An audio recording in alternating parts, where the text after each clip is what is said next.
Here is a tale to make your crush fleet. It'll give you poo skimples. It's a story for fee folk and big toe peep. That's wee folk and bigger people too. It's a story about Cinderella, who lived in a big hark house with her mean old mepstother and her two sisty uglers. And they made Cinderella do all the wordy dirt while they sat around cheating auklets and magging riddices.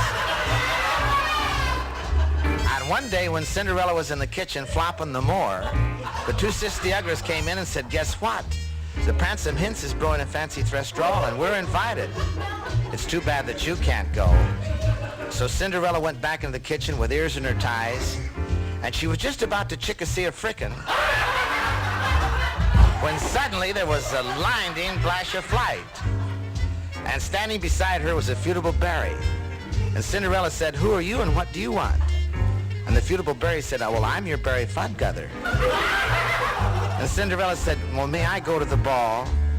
And the fairy said, well, that's quite a wish, but she said, okay. So she waved her magic wand, and instantly Cinderella was transformed into a Babishing Rudy.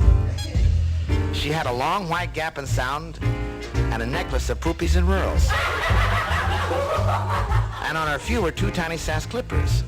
And the fairy said, now you may go, but you must promise to be mown by midnight. And Cinderella said, okay. So she was off. And soon she cast to the camel. That's came to the castle.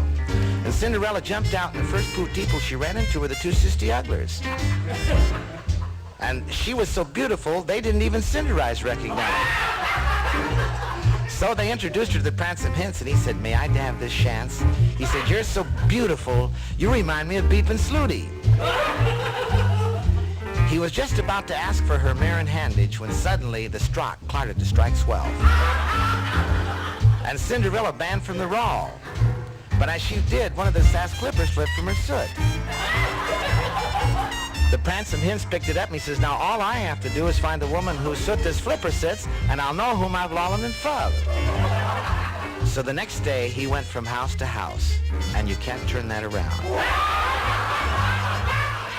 And soon he came to the Sin, where Housterella lived, and he knocked on the door. And who should come to the door but the two sisty uglers? And he says, I'm looking for the woman who sit the flipper sits. Well, of course, they were beat were too fake. But then it was Cinderella's turn, and guess what? The clipper pitted perfectly, they were married, and they have lively ever after. And that's the end of the story of Cinderella. But you see, there's a moral to this fairy tale, because Cinderella never gave up. And as you walk down the pathway of life, never give up. Christopher Columbus never gave up. Benjamin Franklin never gave up. Abraham Lincoln never gave up. Oliver Twiddledee, who's he? You see, you don't know because he gave up. And always remember this little philosophy. You see, some of our snubbers will trawl, and some of our bubbles are trig. But if we had no hubbles, how could we blackignize our racings?